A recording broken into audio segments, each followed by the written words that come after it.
ये 20वीं सदी के वस्त की बात है। सोवियत यूनियन और अमेरिका के माबैन सर्द जंग चल रही है।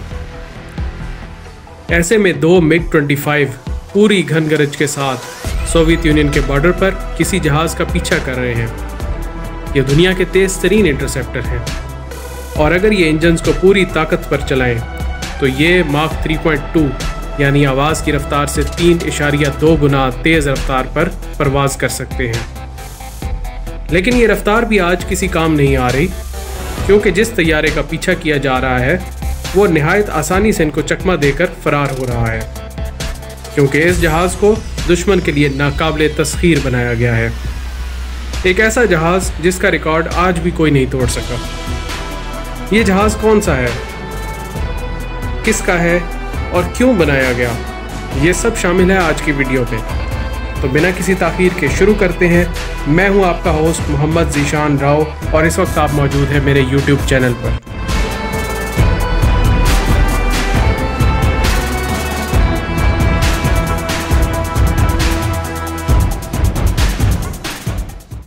बात हो रही है 20वीं सदी के वस्त की। दूसरी जंग अजीम ख़त्म हो चुकी है और सोवियत यूनियन और अमेरिका के बीच सर्द जंग जारी है।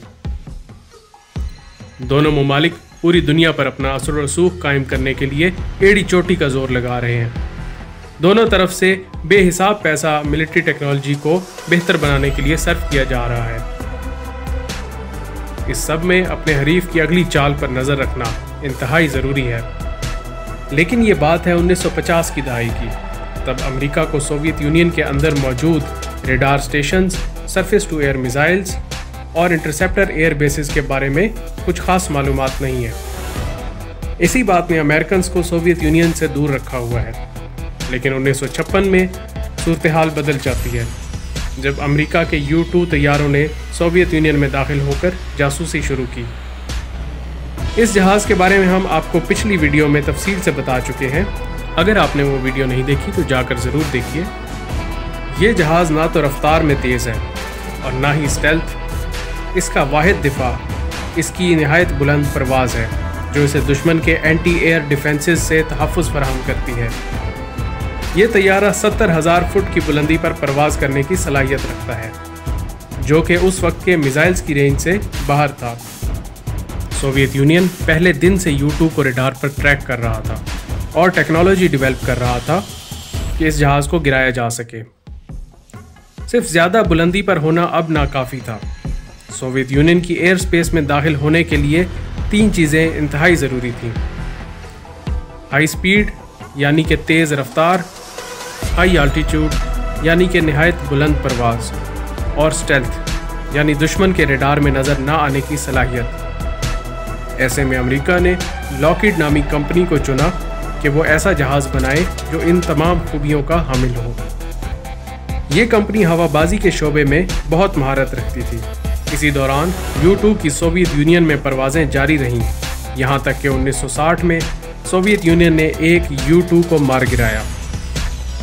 सोवियत यूनियन ने जहाज़ का मलबा और पायलट जो कि जिंदा पकड़ा गया था, दोनों को फतह के तौर पर पूरे मुल्क में घुमाया। इस सब के बाद अमेरिका और सोवियत यूनियन के दरमियान कशीदगी बढ़ गई।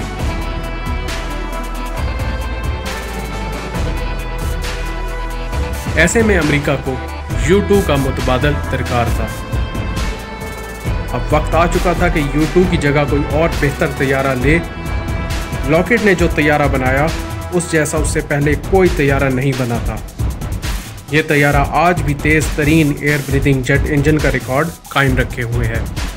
60 साल बीत जाने के बाद भी कोई ये रिकॉर्ड नहीं तोड़ सका। अब हम आपको बताएंगे इसके मुख्तलिफ मॉडल्स या वेरिएंट्स के बारे में।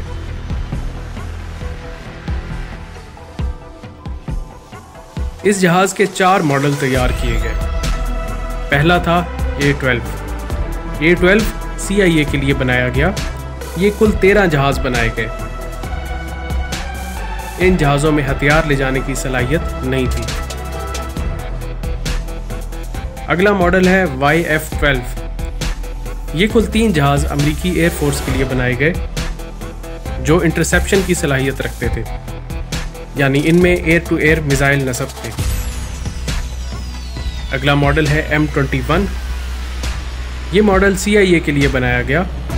कुल 2 जहाज़ बनाए गए जो अपने साथ जासूसी करने वाले ड्रोन को ले जा सकते थे।